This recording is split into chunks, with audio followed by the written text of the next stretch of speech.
Hey everybody, welcome back to the Optometry Money Podcast, where we're helping ODs all over the country make better and better decisions around their money, their careers, and their practices. I am your host, Evon Mendrin, certified financial planner practitioner and owner of Optometry Wealth Advisors, an independent financial planning firm just for optometrists nationwide. And thank you so much for listening today. Really appreciate your time and attention.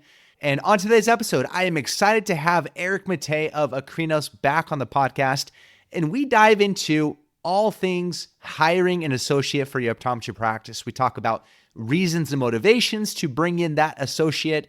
We talk about certain data and financial points to decide when it's time to bring on that additional associate. We talk about what the owner should look for in an associate, how to structure compensation, best practices and implementation, and so much more. With such a big decision for an optometry practice, whether or whether not to add on the associate and when, there was a lot to learn from here with Erich. So really appreciate Erich's time. You can catch all of Erich's contact information and all the resources and stuff we mentioned in this episode in the show notes, which you can find either by scrolling down on whatever app you're using or at the Education Hub at my website, www.optometrywealth.com. And while you're there, if you're interested in what it looks like to work with an optometry-specific financial planning firm, reach out. Love to chat with you over a no-commitment, no-pressure introductory call, and we can talk about what's on your mind financially and how we help optometrists solve those same questions and issues nationwide. And without further ado, here is my conversation with Erich Mattei. Welcome back, everybody, to the Optometry Money Podcast. I am your host, Evon Mendrin, and I am excited to be joined once again by Mr. Erich Mattei of Akrinos. Erich, thank you so much for coming on. Evon, man, thanks for having me back. Looking forward to today's session. Yeah, I'm excited to dive into a question, or maybe a series of questions around when it's time for a single doctor owner practice to bring on an associate. And this is something that I've been thinking about a lot just in my conversations with clients, with other doctors, but then I've seen some of your writings online as well. And so wanted to have you on to dive a little bit more into this, because maybe the listener is one of those owners of a single doctor practice. Maybe they've been thinking about it. Maybe they're reaching either some capacity or they want a little bit more freedom in their time, or maybe they read an article online and are wondering, hey, should I bring on an associate? Shouldn't I? Does it make sense? Or maybe the listener is wanting to, but afraid, uncertain about it, right? And so I want to dive more into that and just kind of open it up with a question and say, what are some of the motivations, some of the reasons, business or otherwise, that an owner of a single doctor practice should bring on an associate? That's a great question to kick off this conversation, Evon.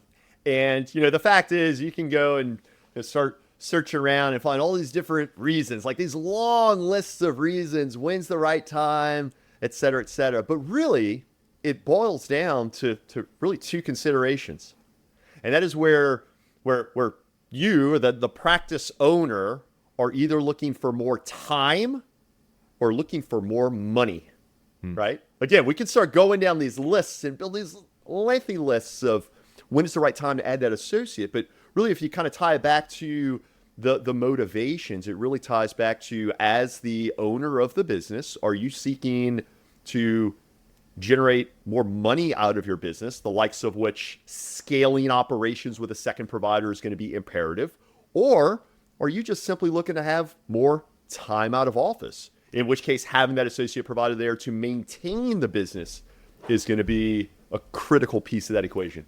Yeah, two very different motivations. One financially driven or maybe just business plan driven, and one more personal lifestyle driven, it sounds like. And so from a financial standpoint, wanting more money out of the practice, that's trying to get over capacity hurdles. Am I hearing that correctly? Absolutely. And so a doctor maybe is finding out that they are getting booked out X amount of weeks on their schedule, or they're just realizing, okay, they're hitting a plateau. They need to take their business to a next level by bringing in an additional doctor, opening up more capacity to meet that demand, and additional revenue and profit that may come with that. Is that essentially what we're talking about? Yeah, Evon, you're really hitting the nail on the head. And particularly, I think it's important at this time also to kind of invite everyone to start thinking about this slightly differently, right? Because the fact is, a lot of doctors in their practice, and even those of us around the industry, right, we always talk about growth, growth, growth. But I think now it's time that we really start to question, is it growth that we want, or is it scalability that we want? And, when we look at private practice healthcare and private practice optometry, which is conventionally an owner-operator business, it's difficult to scale, right? Because without the owner in the lane serving patients, everything comes to a grinding halt. So that's actually one of the things I was looking forward to and unpacking in this conversation with you, Evon, is changing this thinking from growth to really think about scale. And when you start thinking about scale, it's about how can more things be done without a single person necessarily having to put in more time or more effort. And when we're looking at the fact that we still need doctors to be taking care of patients, adding an associate provider is key to scaling the business, right? So that's an interesting distinction between the two. I think a lot of times we can combine those two as if growth is always scaling. And sometimes you might see those terms sort of used interchangeably, but they're very different. Yes. Growth, you can grow, you can increase revenue, but you might see costs increase along with it, whether it's time or, literally cost in terms of the financials. Sure. Scale is really about doing more with the same or increasing your revenue while maintaining costs, getting more revenue out of the same or similar amount of costs, right? There is a difference between the two. Absolutely. And as it were, I suppose the simplest terms I like to look at is like growth means that if we're growing, we're presumably working harder. Whereas when we're scaling, we're presumably, working a little bit smarter. Yeah. And I think now in optometry, Evon, when we look at all of the amazing technologies that are available to practices and to doctors in their business, now is the market is ripe for scale. But by the same token, doctors need to be open to some of these newer ways of thinking, right? Mm-hmm. Look, a perfect case in point is like the role of AI in some of this stuff, right? Or e-commerce. I have similar conversations. I know Dr. Brianna Rue, co-founder of Dr. Contact Lens. She and I have had many conversations about this, how to scale the doctor, how to scale the practice. And you can't do it if you're kind of staying stuck in the way these businesses were being run back in the 90s, Yeah. Using technology to allow the doctor to do what the doctor does best and being able to delegate those other things. Absolutely. Absolutely. And utilizing all of the tools and resources available, right? And that's then where I think when we start to then look at growing the patient's scene, that's where this role of an associate provider comes into play, right? Yeah. Because there's some elements of the business that can be scaled with a single doctor, but then ultimately you start to hit these points where to really make that next step, it is going to be about bringing in that associate provider. Yeah. I'm curious what you've seen in terms of just capacity of a one doctor practice, because I'm sure you and I have both seen examples of one doctor practices working 5 patient days can reasonably hit over $1 million of gross revenue. A lot of times I've observed where a single doctor practice is sort of hitting this plateau around $800,000 to $900,000 of gross revenue or so. Maybe they're working 4 doctor days with 1 day of administration, of marketing, of operational work, different things like that. What have you seen? Have you seen sort of similar plateaus, similar points of capacity constraints? Where do you typically see that capacity constraint come in? Absolutely. That's a really, really great question, Evon. And it also brings up this whole topic of, as we see so often in business, right? What comes first, the chicken or the egg? Yes. Right. And this is something that I think for a lot of practice owners is where things get kind of a little uncomfortable, a little confusing. Like, when is the right time to do this? But to answer your question, as far as what is the true capacity potential of a single doctor practice, what you were getting at, kind of this 8-9 mil range, that's kind of starting to get there.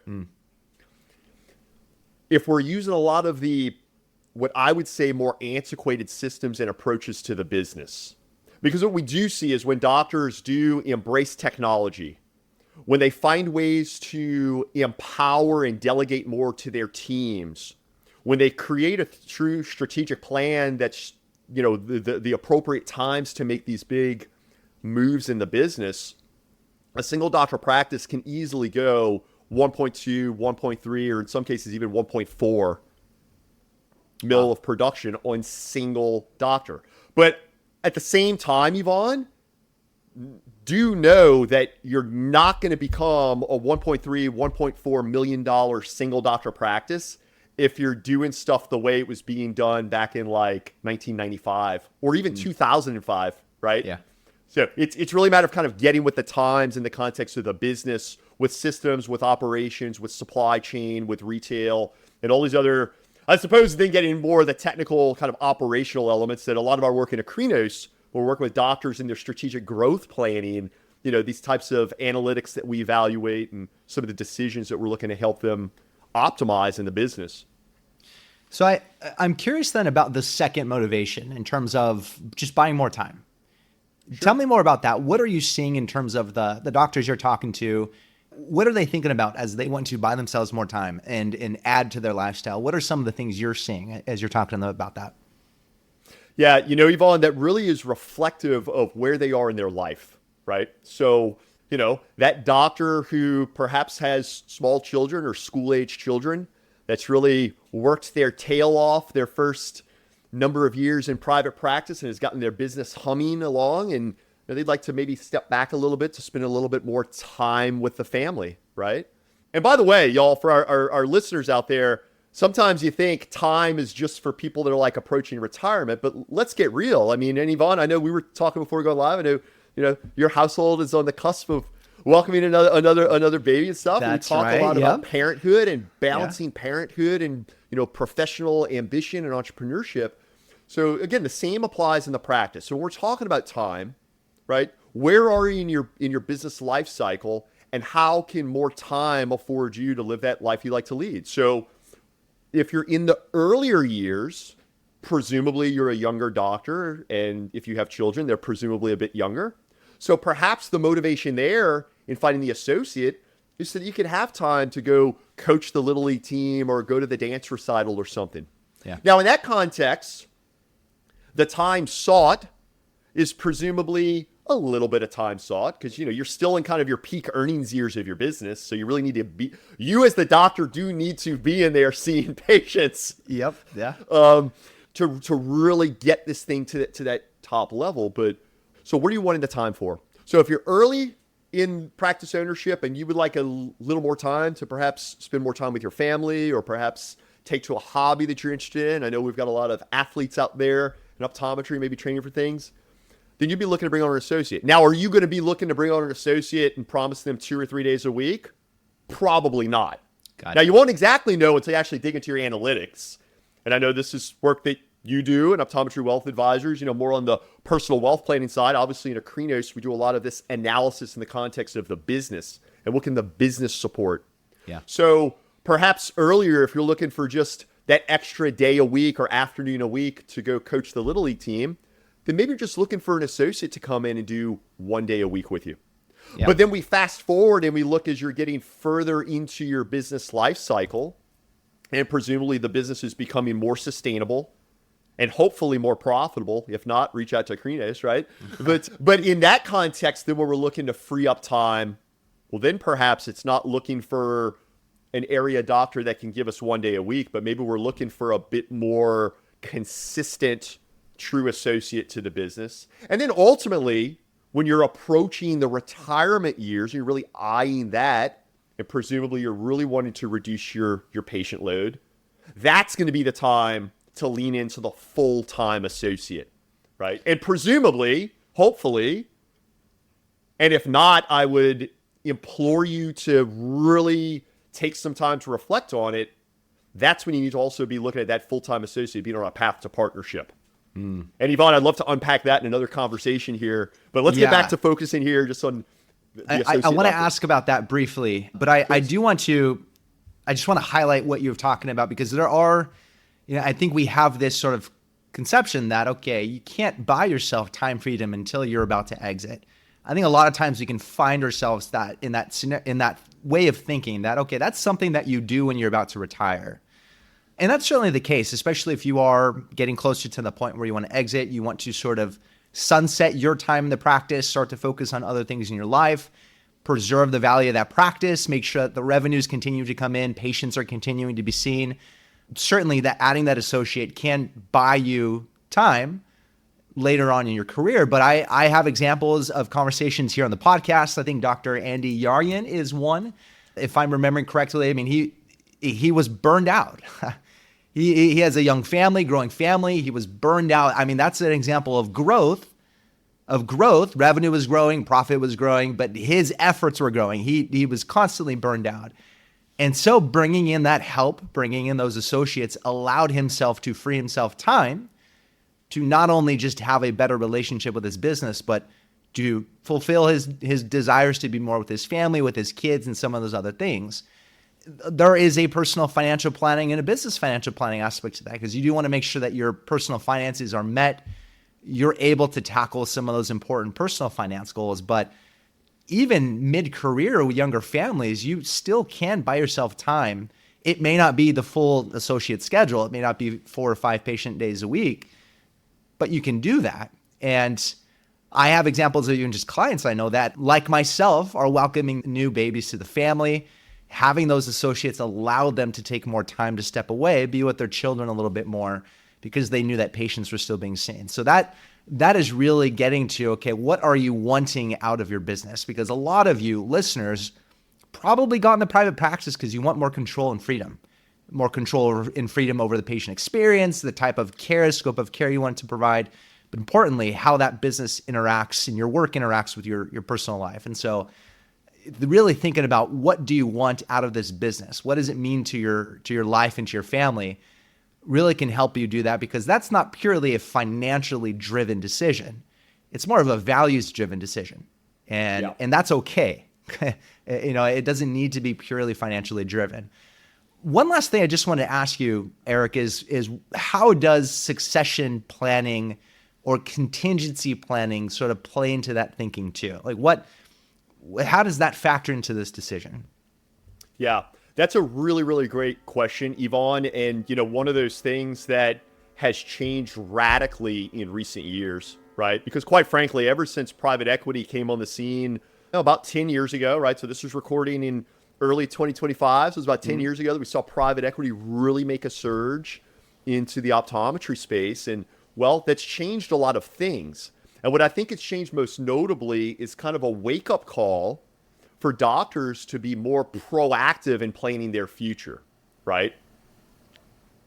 In other words, don't be disillusioned by the fact that we had some private equity come through, and perhaps you had a classmate that sold to private equity, but don't think that you're going to walk to the mailbox one day, or don't expect to walk to the mailbox one day and get a letter from a private equity offering to write you a bigger check than you could ever imagine for your business. Quite frankly, that's the exception, not the rule. But to take it a step further, and this is where I think things get really interesting, Evon, is that, and you know this because, analytics, it's a matter of how you're going to spend time with your numbers, right? Because the fact is, when you start digging into it, you can come to see that, maybe I can be more proactive in my business today when I have a longer runway to retirement, and be proactive in bringing on an entrepreneurial associate and get them on the path to partnership, the likes of which net personal wealth would serve you better than the single big payday from that private equity. Which, by the way, then is going to work you like a slave. And actually, it's questionable as far as to what degree patients and your staff want to be employed by these entities, right? Yeah, you may not like the way that deal looks on the other side. No, absolutely not. As a matter of fact, Evon, look, I've got an essay that's been run as a 2-part article series in the Review of Optometric Business that unpacks this. As a matter of fact, part 1 was published just earlier this year, and part 2, well, it was released this week. So please, y'all, go check out, go to reviewOB.com, search my name, ErichMattei, and you'll see this 2-part series. Because what we do there, Evon, is that You know that statement that I just made? It's questionable how much your patients are going to want to seek care at this entity, and it's questionable how you will professionally be fulfilled. Yeah. This essay actually cites the sources that are now uncovering this data. You know, it's fascinating that now we're far enough into the corporatization of eye care that now we're starting to get data, you know? You got think tanks coming out of Stanford. You got think tanks coming out of, UC Berkeley, University of Chicago, these economic think tanks, these healthcare economic think tanks with these brilliant PhDs, and all they do is analyze this stuff. Y'all, the data is out there. The data is out there that providers, patients, and communities are best served by private practice healthcare. So I think now we live in a fascinating time where now that we have access to this data and we kind of see the facts, and then with some advanced analytics that you can get into when looking at the numbers of the business, same way in financial planning, right? Optometry Wealth Advisors, there's new ways that you can look at analytics for wealth planning that even 10 years ago you wouldn't be capable of doing. So I think now is a remarkable opportunity for doctors who really do want to take control of their future and not hold out for a private equity or a corporate buyer. In the same way, we can say take control of your future and not rely on some managed care plan to raise your reimbursement by $5 and considering that your pay raise. Like, there's a whole lot of things we can do, As a matter of fact, that's a really cool topic in and of itself. Dr. Chris Lopez.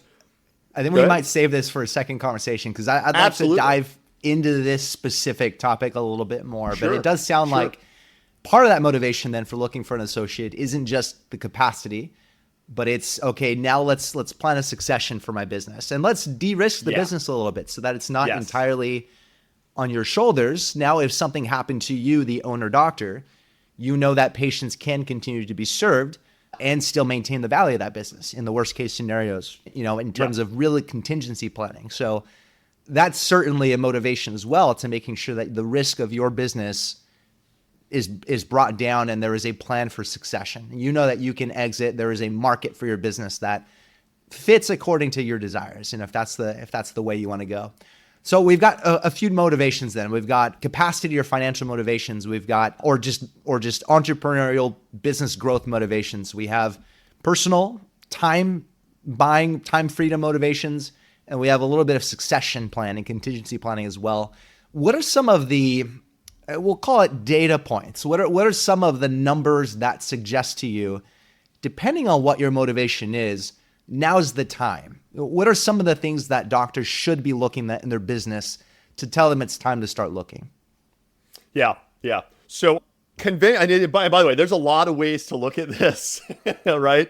I mean, as we were talking before we go live, there's a lot of really cool ways to look at analytics these days. But, generically speaking, I suppose that the classic approach would be like, hey, if you're booked 2 weeks out, it's time to add an associate.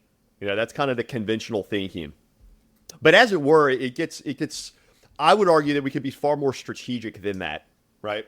And I'll say this, one of the first things to understand is truly what is the profitability of this business? Because understand that when you do bring in that doctor, their wage is it's part of doctor wages. It's part of doctor compensation. So understand from the very beginning that unless they're coming in and they're going to do something to really move this needle, you're simply paying them other money that would have otherwise perhaps been in your pocket, right? But look, trade-offs, right? Because in the case of, I know you mentioned one of your guests that was on the show that, added an associate because, hey, he wasn't as fulfilled in the day-to-day of the business. He had other things that he wanted to get involved in.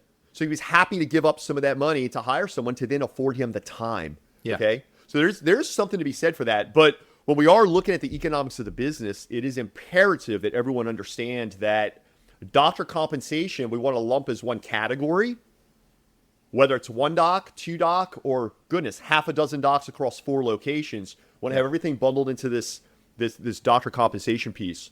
So understanding that, and do we have the bandwidth for that, right?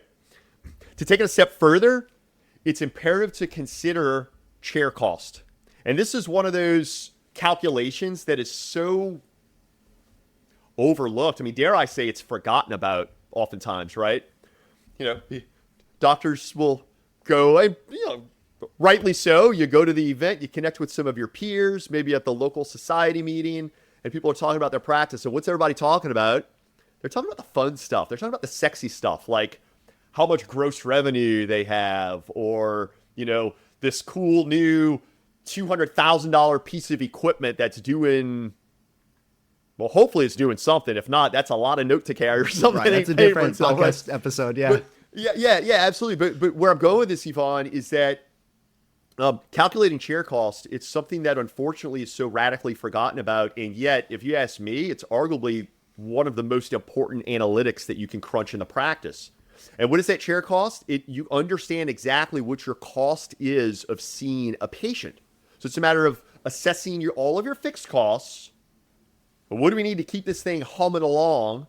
And then break it down to understand each patient, what's that going to look like? Now, there's a lot of applications then of utilizing chair costs, but as it pertains to bringing on the new provider, it's really a matter of understanding what type of production is that provider going to be capable of, understanding that we do have this cost we need to cover.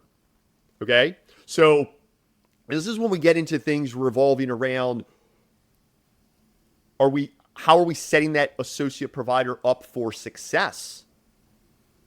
Are we providing them the tools and resources they need to be successful, whether it's team, whether it's equipment, whether it's infrastructure or anything else, right? Because if you as the owner are seeing patients, and let's just pull some numbers out of the air, Evon, let's say that your revenue per patient is, $350 revenue per patient, and those chair costs are, say, $180. Again, just pulling numbers out of the air here. Well, understand, if you bring that associate in, and they're not able to keep pace with your $350. Interesting. Yeah. That's not a good look. Yes. So that's where we look to, really, you're wanting to seek out an associate provider that has a complementary skill set. That can maintain that revenue per OD hour. I mean, they can continue that. Yeah. Not only maintain it, but actually increase it. And that's where it's amazing to see modern optometry and what new grads are capable of doing out of optometry school. Evon, I do work closely with the American Optometric Association Center for Independent Practice. And through that, I've had the honor of going into some of our colleges of optometry across the U.S. and teaching students about business, teaching students about the path to associateship, the path to partnership. Obviously, that's what I'm all about, right? Let's teach these students how to position themselves for ownership if it's something they want to do. But the reason why I'm bringing that up is because in so doing, I get the opportunity to go on these campuses. Dude, it will blow your freaking mind what optometrists are being taught in the modern era. So now we look at these legacy practices. And hey, you docs out there that have been practicing for 20, 25, 30 years, 35 years, I'm talking to y'all. Because in all likelihood, perhaps you've made some advancements in your practice, but I'm willing to bet that there's still a lot of your practice that's kind of still the way that you were practicing when you came on the scene. Fair enough? Yeah. So now we look at what these new optometrists can do in bringing a whole new scope of care to your business. And now's where we start to really see these things happen. Because now it's not, okay, I hope this young doctor can wow these patients and have them purchasing the eyewear out of my optical the way I do, or have the patient purchasing the year's supply of contact lenses the way I do as a legacy doctor. I'll tell you right now, out of the blocks, they're not going to be able to, they can't do that. I'll tell you right now. And how do I know this? Because one of the things they're not being taught at all in optometry school is retail and sales and sales language and handoff language and all these other things you get into that really drives production, okay?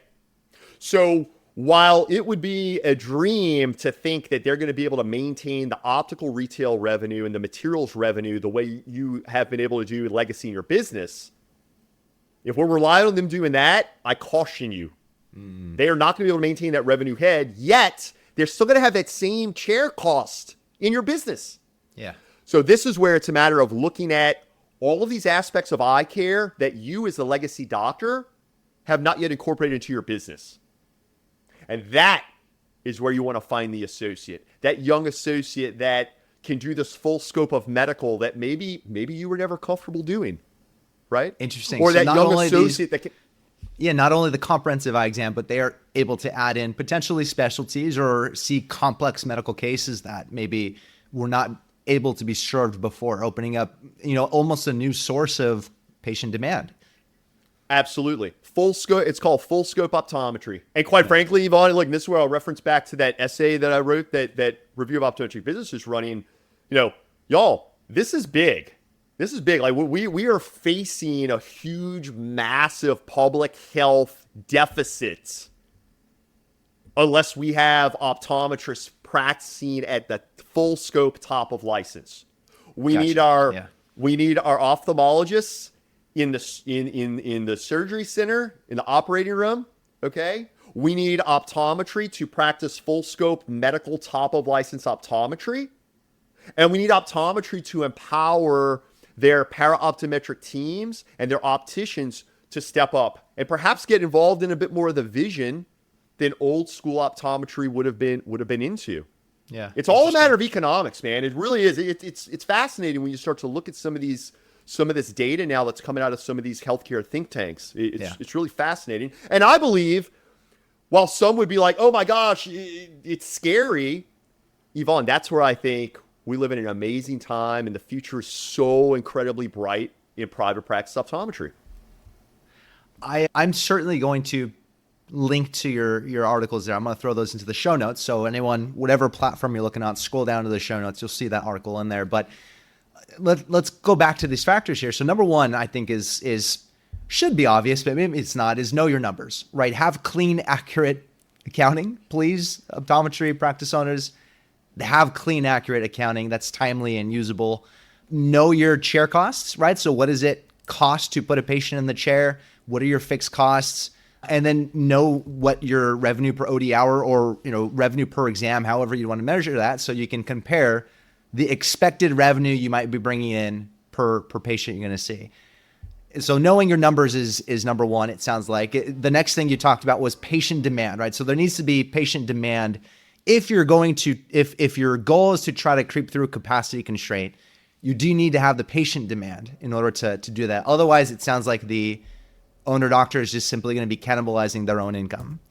And on the other side of that, if it's more lifestyle driven, then you may be planning for that. That might be intentional. But if it's capacity driven, growth driven, scale driven, to use the better term, then there has to be that patient demand. It sounds like that's traditionally looked at as 2 weeks booked out or more. It sounds like that's the traditional measure of just scheduling. What is the patient demand? And then you can look at, okay, or do you have the infrastructure? You mentioned infrastructure. So I'm assuming that's space. So do you have the space to bring on an additional doctor? Do you have an exam lane? Do you need to build one out? Do you have staff, technology to allow for additional patients? Because it's one thing to have the patient demand, but if you can't fulfill the patient demand because of infrastructure, then that revenue number is not going to meet the chair cost.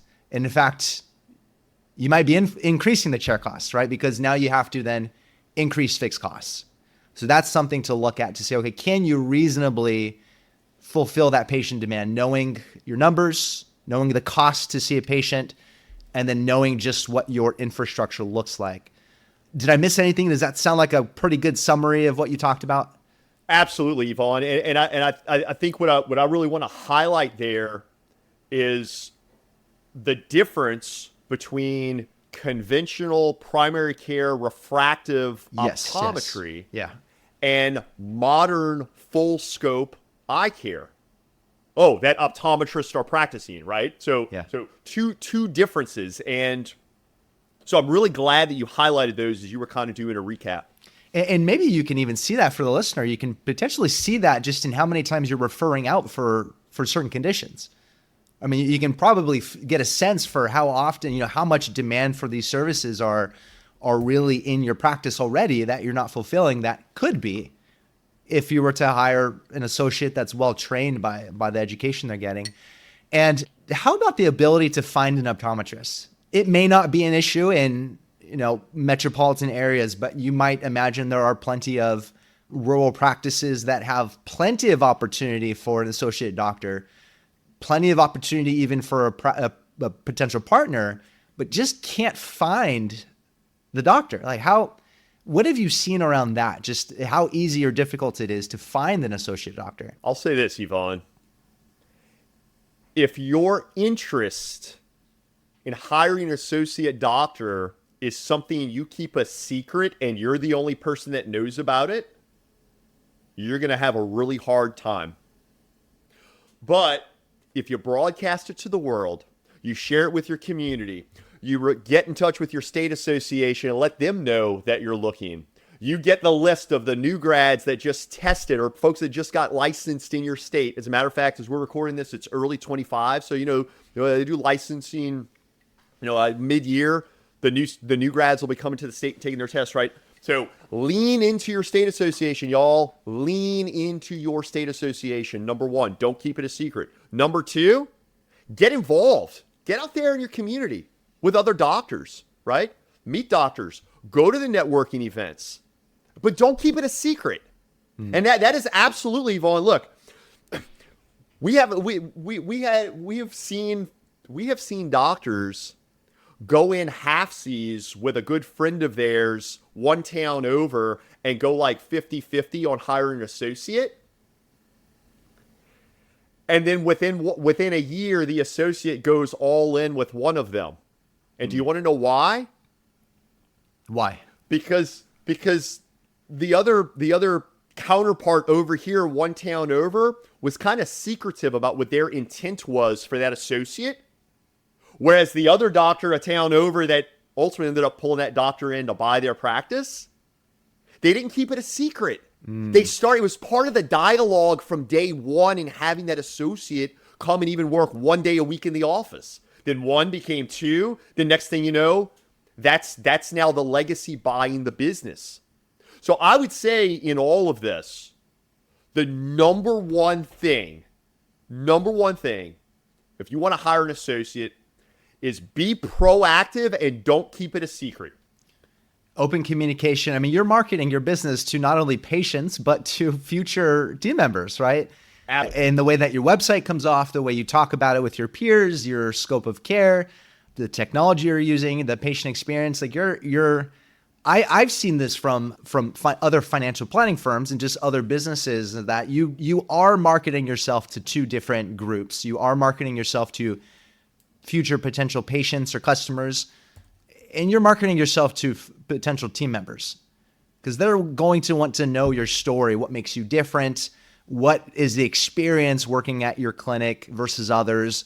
They want to know what they're going to learn and get out of that experience as well. So I don't think we think about our businesses in that way a lot of the times. And that open communication, man, how many times have I seen the story of not really knowing what the next step is for that optometrist in the practice they're going into, whether it was because of promises that were never fulfilled, the old story of the succession plan that never was, or whether there was just no clear communication in terms of what's next, how many days are coming up next, what's the path forward.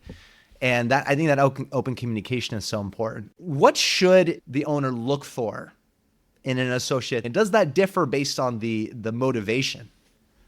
Yeah. I would say number one, Evon, is someone that aligns in mission, vision, and purpose. It's just like with hiring a new member to your team. I need to hire a new optician. How should I kind of qualify somebody or whatever, right? Look, it all ties back to mission, vision, purpose. You can teach people operations. You can teach people technicalities. You can't teach commitment to mission, vision, purpose. So that's number one. Now, presumably, they align in mission, vision, purpose, and they do have a head on their shoulders, so they are capable of some of the technical demands of the role. But again, it goes without saying that is the number one thing is mission, vision, and purpose. And also, I'd say to kind of bolster that, to go back to what we were just talking about, and that's the open communication piece. So that's kind of number two, right? This associate must align with the mission, vision, and purpose of your business. Remember, they are going to be the face of your business in serving those patients. So it is imperative, not only serving those patients, but also interacting with your team. I mean, heaven forbid you hire an associate, and then when you're doing your day a week out of the office or whatever, you come back and you get reports from your administrator or your office manager. Hey, I don't know about this new doctor we brought in. This is what I saw them doing. This is what I discovered, right? So number one, mission, vision, purpose. Number two, open communication. And that also lends itself to, as we're talking about the degree to which now is the time for associateship to get on a partner path, that open communication needs to be all the more part of it, right? Got it. And I tell you, Evon, look, there are enough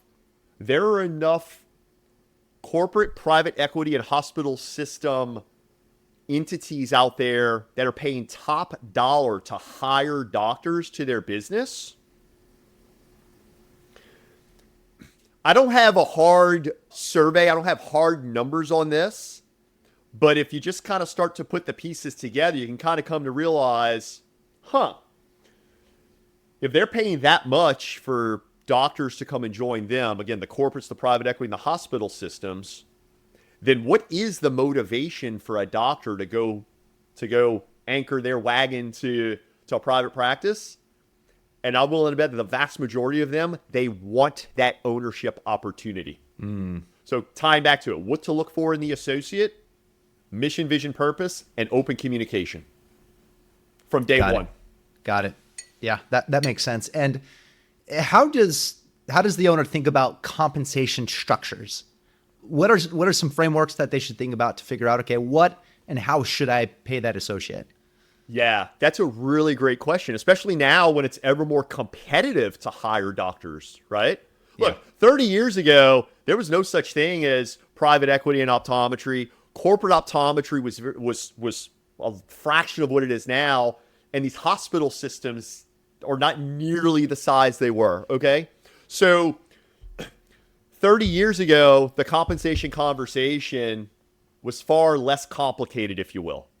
But fast forward to where we are now with so much competition recruiting doctors as a private practice, it is imperative that you have a robust compensation plan that folks are not going to feel like they're wasting their time being a part of. Okay? So that consists of what? That consists of salary. That consists of bonus on production. If we want them to be vested in the growth of our business, we need to invest in them to be vested in the growth. So salary, bonus based on their production, and benefits. Now, by the way, benefits can come in so many different shapes and sizes, right? And I know, Evon, in the work you do in Optometry Wealth Advisors, I know you can help practice owners figure out what's going to be in their best interest for their group and also for themselves, okay? But think about what doctors starting their career or early in their career, what are they looking for? They're looking for salary. They want to be a part of the growth. Let's give them some benefits. By the way, y'all, there's a lot of really cool ways you can do benefits. Don't think because I just said benefits that, oh my gosh, I need to do like health insurance and all this stuff. There's a lot of really cool ways you can offer some remarkable benefits that doesn't necessarily cost the business a ton, right? But then from there, I encourage people to get a bit deeper in it. I encourage people. The work that we do within Akrinos and clients that are bringing on associates, and when we put together these associate comp plans, we take them a step further, and we really want to help this associate understand how they can be a part of the growth and actually how they can play an active role in their own success.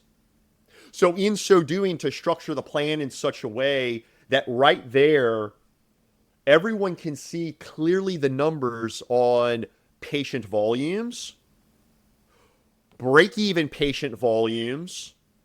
And well, by the way, when I say break-even patient volumes, I mean the break-even to get your business in the sweet spot of associate comp. By the way, the sweet spot of associate comp is like 15 to 19% of their collections, not their billed revenue, but the actual collections that we receive in the business. Right. Yep. That they're getting somewhere in this range of 15 to 19% of that. That's the sweet spot.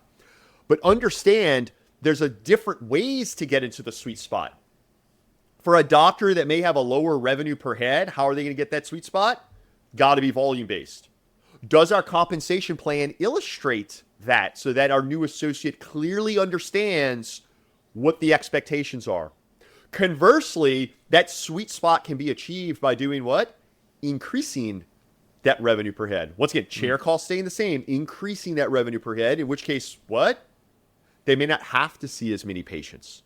So, does the compensation plan illustrate how changes in that revenue per head with those controlled chair costs is going to impact the economics? It's going to impact the patient volume that they're being asked to see.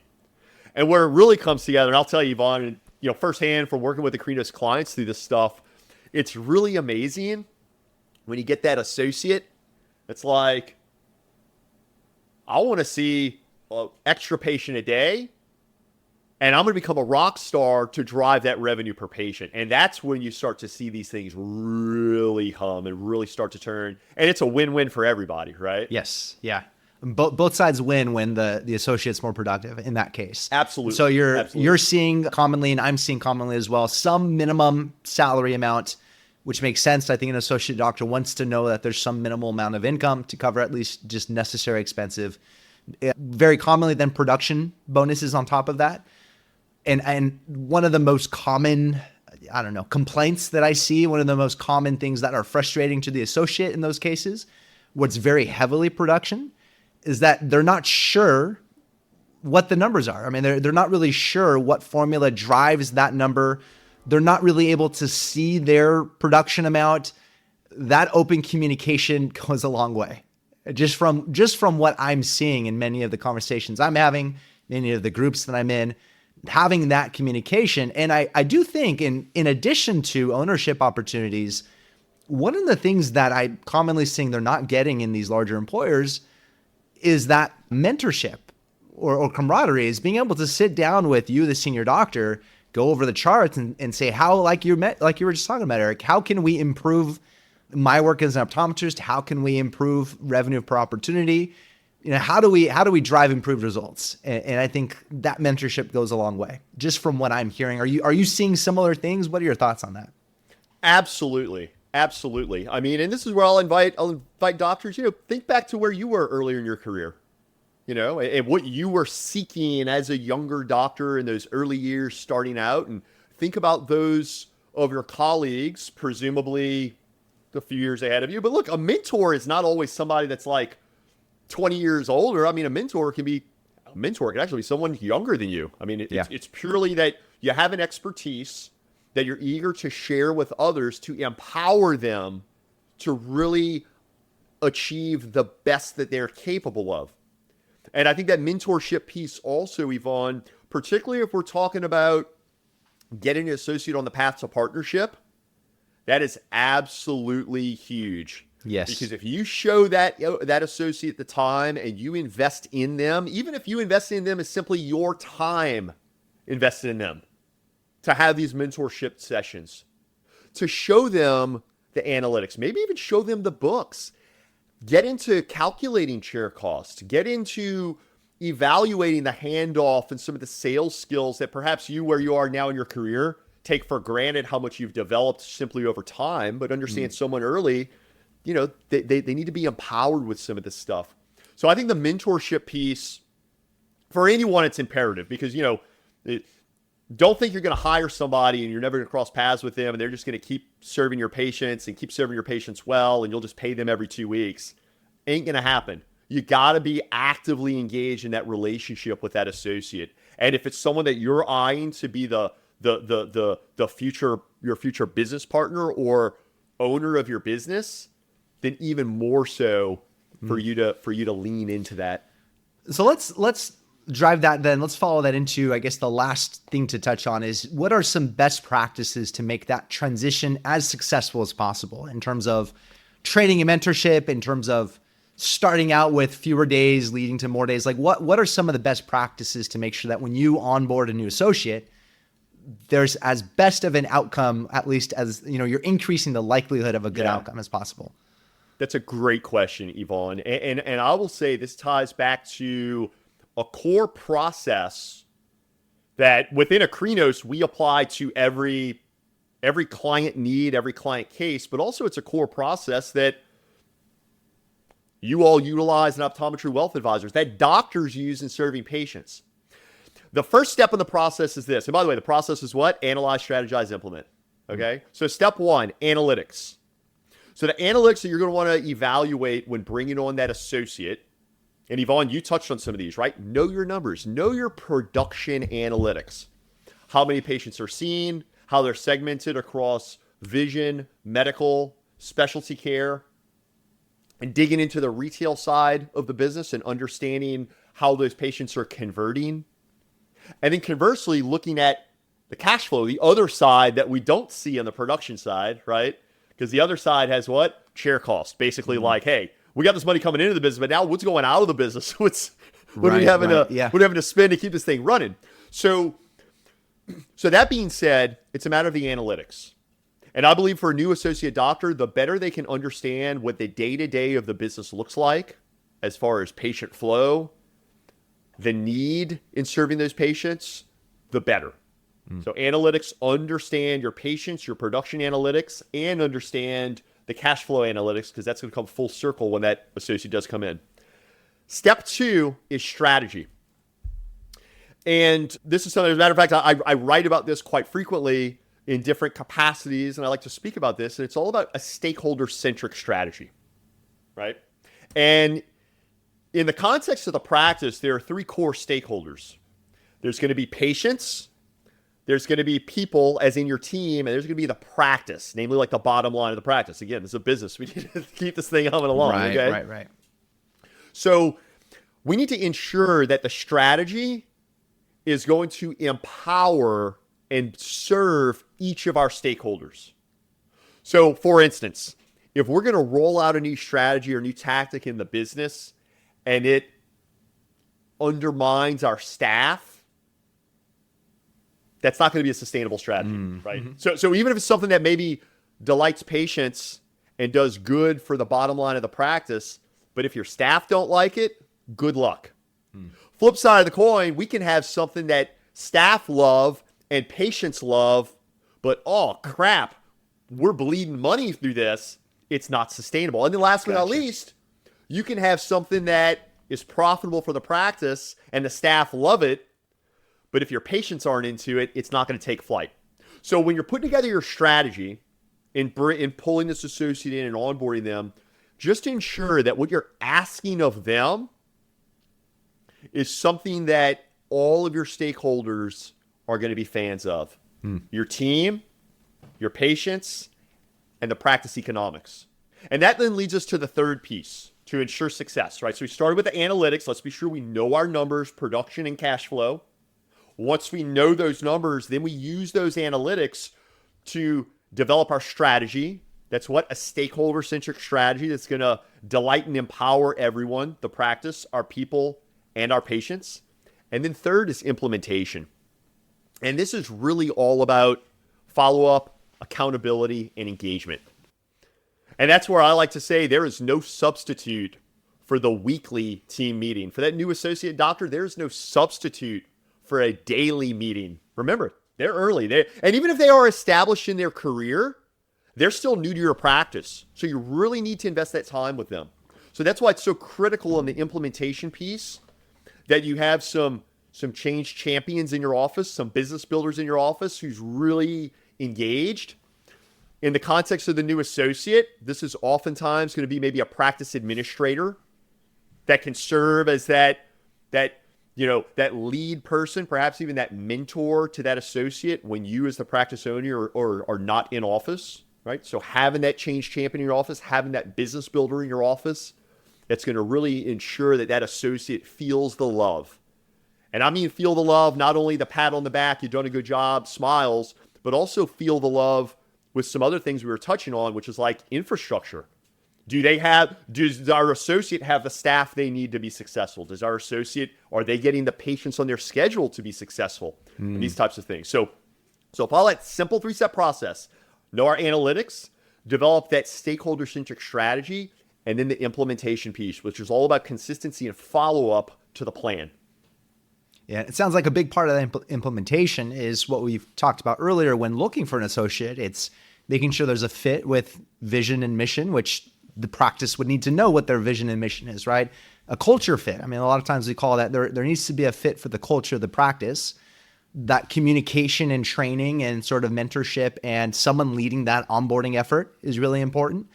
You know, especially if you are trying to maintain a certain set of processes and procedures, a certain standard of care. You don't want to have anybody doing something differently than everyone else.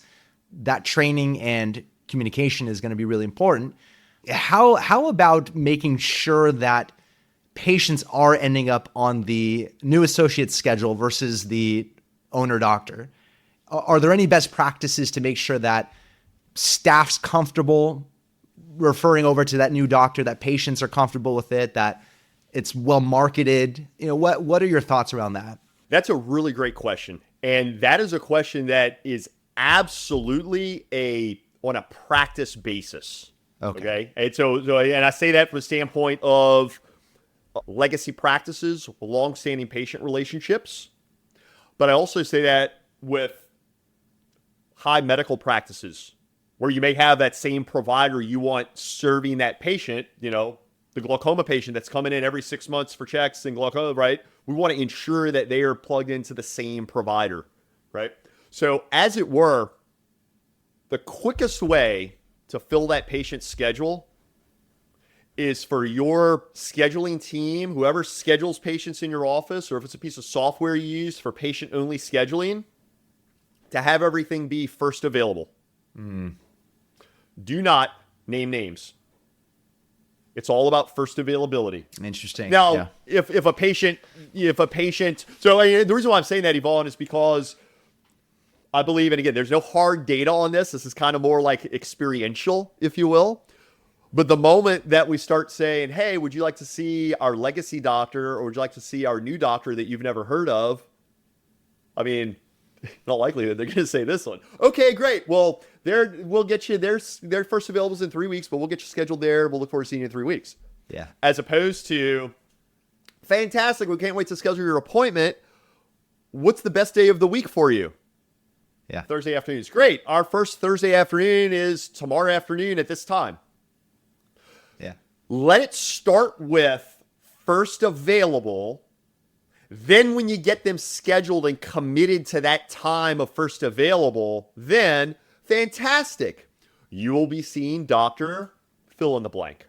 Interesting. Now, So there may still be some pushback there, but understand, why did the patient call the practice? To get an eye exam. Yes. Or to get a foreign body removed, or whatever the case is. They called the practice for care. So let's get them scheduled for care. Then we'll let them know who their provider is. And if they object, we'll switch them. But again, we're meeting the need. That's why they called. They called for care. Great, we can provide you care. This is the earliest day and time we can provide you care. This is a mentality shift. It's almost like an identity shift for probably the owner doctor too, is you're getting patients to see the practice and the eye care of the practice, not the eye care of the doctor. And the practice has a standard of care and a patient experience that is hopefully excellent. And whoever's there is going to be providing, assuming you follow the good implementation steps, it's going to be providing that same excellent patient care. So you're changing the mentality of really everybody, probably, especially at that first associate. So we're seeing the practice. The patients are seeing the practice. We're not just seeing the doctor anymore. Absolutely, Vaughn. And and that's, if you think back to earlier in our conversation, we were just talking about like the changing face of optometry and modern full scope optometry. And talking about technology and how technology and equipment and software and AI and all these things, that's really what's driving a lot of this. But that also means what? We need to relinquish control. We need to delegate. That's a tough one. Oftentimes, maybe not oftentimes, but, well, I'll just ask you as the listener. Is your resistance rooted in your ego? Yeah. Because if it is, That's what's going to hold your business back in the long run.